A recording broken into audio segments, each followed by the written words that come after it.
Hi, welcome to the Ultimate Sports Blog Podcast. Today is Friday, January 26, 2018. Today I want to get into the NBA All-Star rosters picked by captains LeBron James and Steph Curry, recap what's gone on in the NBA the last 2 days, and make my picks for the big NBA games this weekend that are going to be on ESPN and ABC respectively. Go over what's gone on in college basketball the last 2 days and pick big games for this weekend. Go around baseball and discuss what the Milwaukee Brewers did yesterday, and I want to touch on the Michigan State situation. First, the All-Star rosters. The consensus thought around social media is that LeBron James has the better roster, but I think people are sleeping on Stephen Curry's roster just a little bit. I'm going to get to the rosters now. Team LeBron is LeBron James himself, LaMarcus Aldridge, Bradley Beal, DeMarcus Cousins, Anthony Davis, Kevin Durant, Kyrie Irving, Kevin Love, Victor Oladipo, Kristaps Porzingis, John Wall, and Russell Westbrook. Team Stephen is Steph Curry himself, Giannis Antetokounmpo, Jimmy Butler, DeMar DeRozan, Joel Embiid, Draymond Green, James Harden, Al Horford, Damian Lillard, Kyle Lowry, Klay Thompson, and Karl Anthony Towns. Everybody loves Team LeBron. Like I said, I think people are sleeping on Team Steph a little bit. Just a little bit. I really like the talent on Steph's team with Giannis and Harden and Embiid and Draymond. Like, there's just a ton of talent on Curry's team. Well, there's a ton of talent on LeBron's team, too, because we've got LeBron and Durant and Boogie and the Brow all together on that team. And the other intriguing thing that comes from this is that Kevin Durant and Russell Westbrook are reunited, as well as LeBron James and Kevin Love with Kyrie Irving. And the other thing is Victor Oladipo and Russell Westbrook are reunited as well.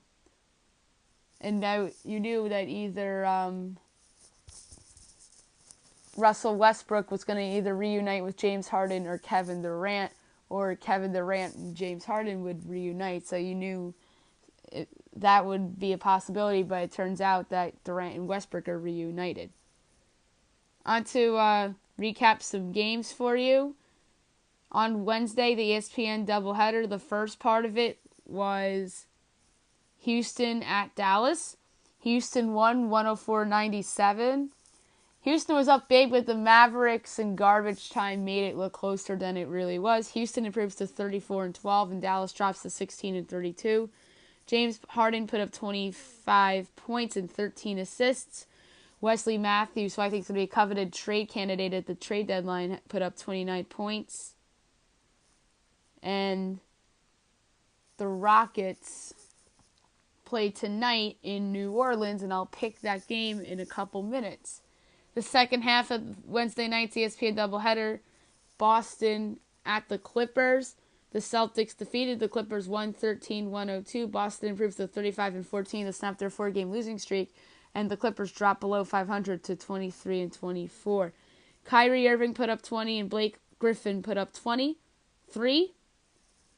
And I'm fascinated to see what the Clippers end up doing at the trade deadline. Do they keep DeAndre Jordan and Lou Williams, or do they move on from them? I'll have a trade deadline preview podcast sometime next week. I was going to do it yesterday, but I didn't have time. So next week we'll get into more trade deadline talk. Yesterday's TNT doubleheader. The first half you had Oklahoma City defeat Washington by a score of 121-112. Bradley Beal was incredible for Washington. He put up 41 points, 12 rebounds, and 6 assists. Russell Westbrook put up 46 points and 6 assists and 6 rebounds. Washington drops to 26-22 as Oklahoma City improves to 28-20. An interesting thing happened in that game. Steven Adams and Bradley Beal got into it a little bit. Steven Adams stepped on Bradley Beal's groin, and there's a little bit of a scuffle on the court, and that's really it. In the nightcap of the doubleheader, the Warriors defeated the Timberwolves by a score of 126-113. Golden State improves to 39-10, and Minnesota drops to 31-20. Jimmy Butler did not play for the Timberwolves. Kevin Durant put up a triple-double, 28 points, 11 assists, and 10 rebounds. Karl Anthony Towns outstanding for Minnesota, 31 points, 11 rebounds. The picks for tonight, there's only one game on ESPN tonight because of the X Games. At 8 o'clock Eastern Time, you have New Orleans Pelicans hosting the Houston Rockets. I really like the Pelicans to win this game outright. I think their front court duo of Anthony Davis and DeMarcus Cousins will be too much for the Rockets defense to handle. This should be an entertaining game. Give me New Orleans 120 to 116. Saturday primetime this week features the Golden State Warriors hosting the Boston Celtics. This should be a fun game. The Celtics beat the Warriors about a month ago in Boston. I like the Warriors at home. I'm assuming everybody plays. Hal Horford's playing for Boston. He had a concussion, but he'll be in the lineup good to go. But that said, Golden State is going to win. Give me a close game. I think Kyrie will put up a good game to keep the Celtics afloat. 110-106. Kyrie Irving's not afraid of the Warriors, and that's why I believe this will be a close game. And on Sunday night, you have Oklahoma City hosting Philadelphia on ESPN. I like Oklahoma City here at home. They're a very good home team. I really don't trust the 76ers away from home, especially against a good team like Oklahoma City, so give me the Thunder at home. On the college basketball, we go. Some interesting results I'd like to get to before I pick this weekend's games. On Wednesday, you had number 8 Xavier defeat Marquette by a score of 89-70. Marcus Howard of Marquette, 33 points, and Quentin Gooden of Xavier put up 15. I had Xavier in the podcast. Xavier improves to 19-3. Marquette drops to 13-7. By the way, I went 3-1 with the NBA doubleheaders from the last 2 days. 2-0 Wednesday. 2-0 Thursday and 1-1 on Wednesday. Florida State defeated Georgia Tech by a score of 88-77. I predicted Florida State on the podcast. They improved to 15-5. Georgia Tech drops to 10-10. Terrence Mann of Florida State put up 30, and Jose Alvarado of Georgia Tech put up 23. Syracuse defeated Boston College by a score of 81-63. Boston College drops to 13-8, and Syracuse improves to 14-6. I had Syracuse on the podcast. Tyus Battle of Syracuse put up 24 points. Jerome Robinson of Boston College put up 21. Nebraska defeated Rutgers in Piscataway by a score of 60-54. I picked Rutgers on the podcast. That was a bad pick. Rutgers drops to 12-10. Nebraska improves to 15-8. Corey Sanders of Rutgers put up 14 points, and Isaac Copeland of Nebraska put up 23. Nebraska's probably going to end up in the NIT, but they're probably lurking on the bubble. South Carolina defeated number 20 Florida by a score of 77-72. I picked Florida on the podcast. I was wrong. Florida drops to 14-6 as South Carolina improves to 13-7. South Carolina's a bubble team, probably. Igor Kucherov of Florida put up 16, and Wesley Myers of South Carolina put up 22. I want to get into more bracket stuff next week in terms of who's on the bubble, who's in, and who's out. Number 24, Rhode Island defeated Fordham by a score of 78-58. Rhode Island improves to 16-3, and Fordham drops to 6-14. Fordham's not one of the good teams in the Atlantic 10.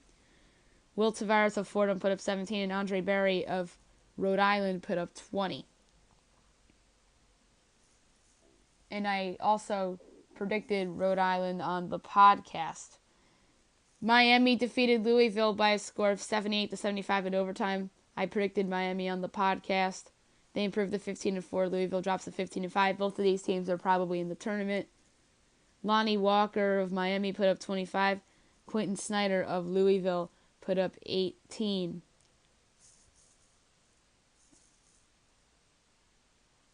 DePaul upset Georgetown by a score of 74-73. Bad loss for Georgetown, even though it was by 1 point. DePaul's one of the worst teams in their conference. You can't lose that game. They dropped to 13-7. DePaul drops or improves to 9-11. This probably is going to end up killing any chance Georgetown has of an at-large. Eli Kane of DePaul put up 23, and Marcus Derrickson of Georgetown put up 23. NC State defeated Pitt narrowly on the road by a score of 72-68. I predicted NC State on the podcast. I obviously had Georgetown on the podcast as well.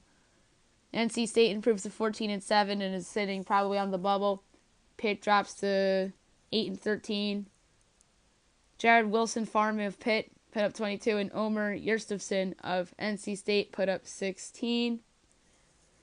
In a game I did not pick on the podcast, but it's worth noting, Illinois defeated Indiana by a score of 73-71. Indiana drops to 12-9, and Illinois improves to 500, 11-11. LaRon Black of Illinois put up 19, and Juwan Morgan of Indiana put up 28. Indiana is probably staring at the NIT right now. Number 19, Auburn defeated Missouri by a score of 91-73. I had Missouri on the podcast. That was a mistake by me. I underestimated Auburn on the road against what I think is a decent team. Missouri drops to 13-7, and Auburn improves to 18-2. Jared Harper of Auburn put up 21, and Cassius Robertson of Missouri put up 21. Number 9, Cincinnati defeated Temple by a score of 75-42. I had Cincinnati on the podcast. They improved to 18-2. Temple drops to 10-10. Gary Clark of Cincinnati put up 17 points and 10 rebounds. And Ernest Aflakapui of Temple put up 7 points in defeat. USC defeated Stanford by a score of 69-64. I predicted USC on the podcast. They improved to 16-6. Stanford drops to 11-10. Jonah Matthews of USC put up 18, and Reed Travis of Stanford put up 16. USC is probably staring at a 10 or 11 seed right now. In what was a crazy game, Wyoming defeated number 23 Nevada 104-103 in double overtime. I had Nevada on the podcast, and I was wrong. They dropped to 18-4 as Wyoming improves to 13-7. By the way, I did say this would be a tricky game for Nevada on the previous podcast. Jordan Caroline of Nevada put up 29, and Justin James was the hero for Wyoming in their upset win as he posted 33 points, 10 rebounds for the Cowboys. Thursday's results. I went 6-3 in terms of the games I picked for Thursday, and 8-5 for Wednesday. So that brings the college basketball record to 14-8, and my overall picks record for Maddie's picks between my the picks I made on the previous podcast, 17-9 combined between NBA and college basketball. To Thursday's college hoops results we go. Number 3, Purdue defeated number 25, Michigan, 92-88, in a rematch of what was a good game the last time these two teams faced off. And the second time these two teams faced off did not disappoint. I picked Purdue on the podcast.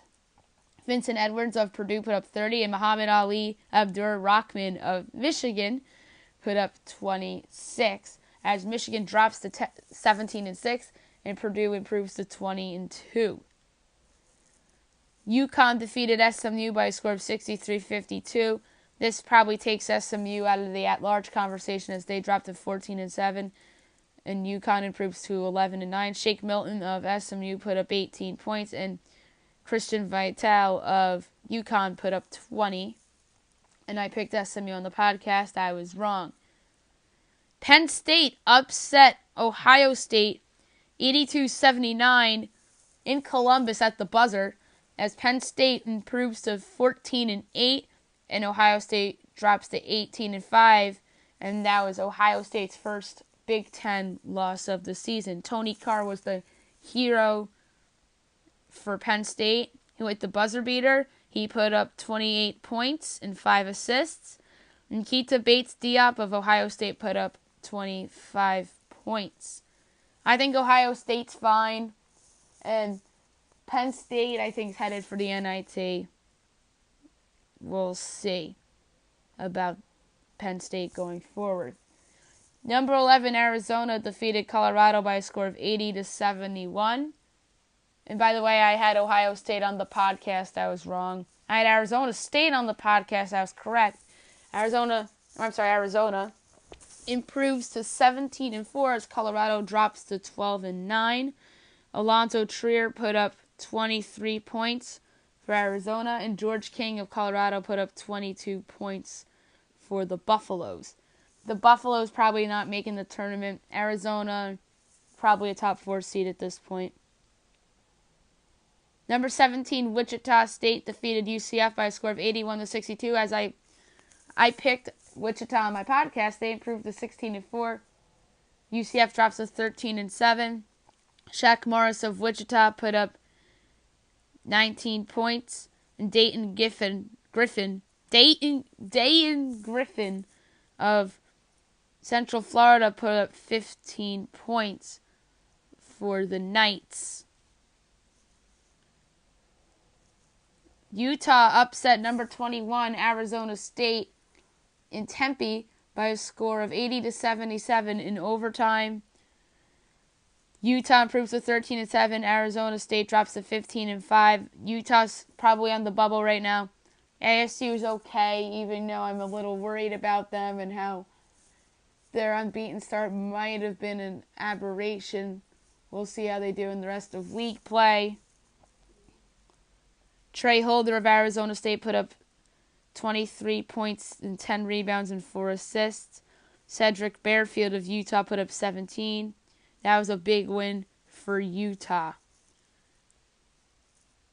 UCLA defeated Cal by a score of 70-57. I had UCLA on the podcast. I also had Arizona State, and that was a bad pick. UCLA improves to 14-7. Cal drops to 7-14. Justice Suing of Cal put up 24. Aaron Holiday of UCLA put up 21 points and 6 assists. UCLA is probably a bubble team too. St. Mary's defeated BYU by a score of 75-62. St. Mary's I picked on the podcast, and they improved to 20-2 as BYU drops to 17-5. BYU is probably the third best team in the West Coast Conference.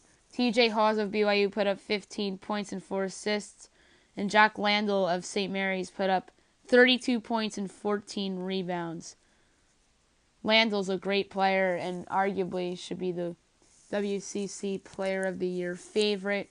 St. Mary's is 16th in the country, and they're deserving of that number. Number 15, Gonzaga defeated Portland by a score of 95-79. Gonzaga improves to 18-4. Portland State drops to 8-14. Killian Tilly of Gonzaga put up 27 points. And Marcus Shaver Jr. of Portland put up 16. Portland is not one of the good teams in the West Coast Conference. Picks for the weekend. A lot of interesting games. There's one I want to pick for the night, and that's number 6, Michigan State hosting Wisconsin. Michigan State's going to win that game easily. Wisconsin's been the most disappointing team in the Big Ten and perhaps of college basketball this season. It's giving Michigan State big over the Wisconsin Badgers. Saturday, there's a big slate of them. Number 10, North Carolina hosts NC State. Give me North Carolina at home. I say Joel Barry and Luke May lead the way. Number 14, Texas Tech goes to South Carolina. I think South Carolina shows up for this one, but they'll fall short. Give me Texas Tech on the road. And then you have number 20, Florida hosting Baylor. Give me Florida at home to rebound from their loss against South Carolina. And by the way, SEC Big 12 Challenge this weekend too, so that should be fun to watch. Number 24, Rhode Island hosts Duquesne. Give me Rhode Island at home. And in what is the best game of the weekend, you have number 4, Duke hosting number 2, Virginia in a top 5 game. Both of these teams are in the ACC, as we know. Give me the Blue Devils at home with Marvin Bagley leading the way. I won't be surprised if Georgia finds a way to win at Cameron Indoor. But give me Duke. Texas hosts Ole Miss. Give me Texas. Kansas State hosts Georgia. Give me Kansas State at home. Trae Young and number 12 Oklahoma go to Tuscaloosa to face Colin Sexton in Alabama. Give me Young and the Longhorns, the Sooners, to get the road win in Tuscaloosa. Although I won't be shocked if Alabama wins this game. Butler hosts St. John's. Give me Butler at home. They need this game badly because they're on the bubble right now for me. Miami is at Florida State. Give me the Seminoles over the Hurricanes. That's going to be a fun game. Both of these teams are likely headed for the tournament. Penn State hosts Rutgers. I fear a Penn State letdown after that big win, but I'm going to say they win this game. Rutgers lurks in this game as well. Syracuse goes to Pitt. Give me Syracuse. They need that game badly. Pitt's the worst team in that conference, so give me Syracuse on the road. Number 22, Tennessee is at Iowa State. Give me Tennessee on the road. TCU at Vanderbilt. Give me TCU on the road. Texas A&M is at number 5 Kansas. Give me the Jayhawks at home. Big game in the Pac-12. You have number 11 Arizona hosting Utah. Utah coming off that upset win at Arizona State. But give me Arizona. They're the more talented team. They have the best players on the court in that game. Give me Arizona. Won't be shocked if Utah hangs around, though. Oklahoma State is at Arkansas. Give me the Razorbacks at home. That'd be a big win for them for their resume. Number 19, Auburn hosts LSU. Give me Auburn. Number 9, Cincinnati goes to Memphis. Give me Cincinnati on the road. Another big game. Number 7, West Virginia hosts Kentucky. College Game Day is going to be there for ESPN. It's well deserved for the Mountaineers that they're going to get game day there. I mentioned this on a previous podcast, how the media has given them the respect they deserve because of all the good job that Bob Huggins has done there the last couple years, and give me the Mountaineers to get this win. And this would be an important win for them on their home court against the SEC opponent, although I won't be surprised if Kentucky at least gives them a game.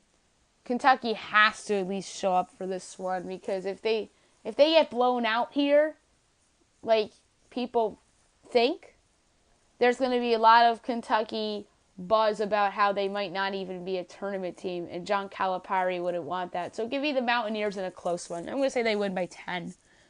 Like Kentucky hangs around, and West Virginia pulls away late. I could see Javon Carter hitting a few shots for them along the way. Another big game, you have Notre Dame hosting Virginia Tech.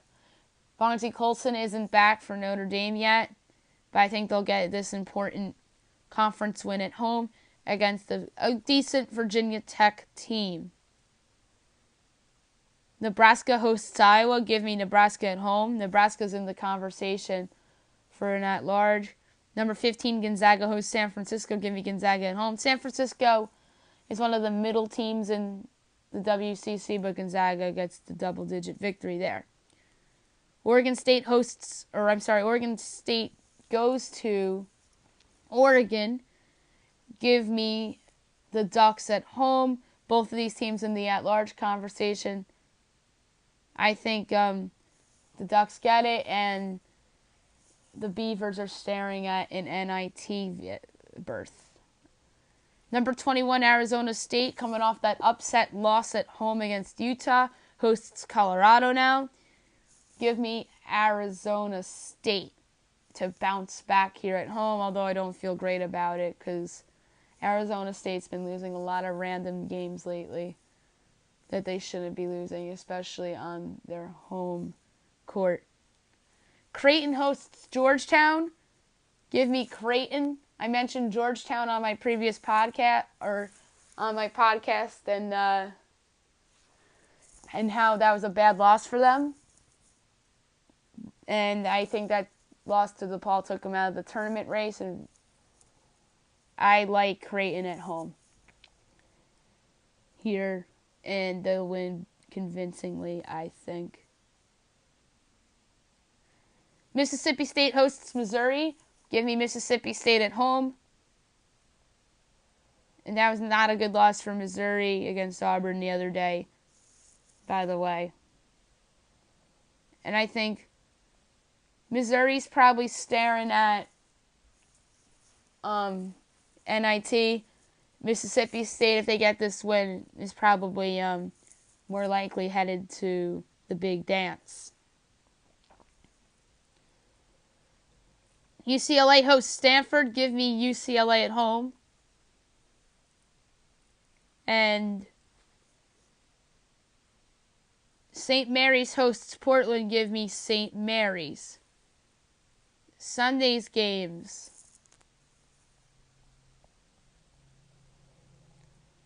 Couple interesting ones I want to get to. Number 6, Michigan State is at Maryland. Give me Sparty on the road. The best team in college basketball, number 1, Villanova Wildcats at Marquette. Won't be shocked if Marquette gives them a game. I would be shocked if Marquette won. That said, Villanova wins, I'm going to say by 13. Houston hosts USF. Houston's in the at-large conversation with a couple big conference wins. And I think they need this game to remain in that conversation. So give me the Cougars at home over a bad South Florida Bulls team. Another interesting game on Sunday, you have number 3 Purdue at Indiana. Give me Purdue on the road.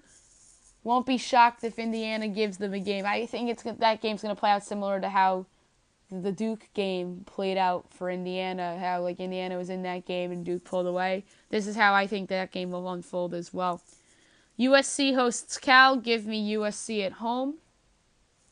Seton Hall's at DePaul. Give me Seton Hall. Seton Hall needs this game, by the way, after a couple bad losses. Number 18, Clemson travels to Georgia Tech. Give me Clemson on the road. Number 17, Wichita State hosts Tulsa. Give me Wichita State at home. In the last game we're going to pick for the weekend, Washington hosts Washington State. Give me the Huskies at home. Yesterday, the Milwaukee Brewers made 2 significant moves to improve their team. First was a trade of Christian Yelich from the Miami Marlins. They gave up a top 2 prospect to go back to Miami and Lewis Brinson. And a couple other prospects go back to Miami. I love the deal for the Brewers. Don't mind it for the Marlins. And on top of that, to improve their outfield, they signed Lorenzo Cain to a 5-year, $80 million contract. That, like I said, this improves the Brewers' chances of a wild card in the National League. I think the National League can be better than last year in terms of the wild card race, because a couple teams that weren't good last year, I think, can bounce back and have better seasons. And the Brewers actually quietly went 86-76 last season, and these 2 moves obviously make them a better team. And now there's talks that they might trade Domingo Santana or Keon Broxton. Well, they have to move one of them to make room for these guys. And the last thing I want to get to is the ugly situation at Michigan State that's going on right now. Today, it was announced that athletic director Mark Hollis resigned, and he resigned in the wake of the Larry Nassar scandal. And now, Outside the Lines today came out with a report that this goes beyond the gymnastics, and the basketball and football are involved. And what does this mean for the futures of Mark D'Antonio and Tom Izzo? And there was a report also that came out that 16 football players have been accused of sexual assault since D'Antonio's tenure began at Michigan State in 2007. And in terms of college basketball allegations, the ex-assistant Travis Walton punched down a woman, and Adrian Payne of Keith Appling have been named. So this is an ugly situation. More is going to come out of it, and it should be very interesting to see what the futures of Mark D'Antonio and Tom Izzo hold. This reminds me a little bit of the Pitino situation with Louisville, and nothing would really shock me. So have a nice day, everybody, and I'll be back on Monday to recap the weekend.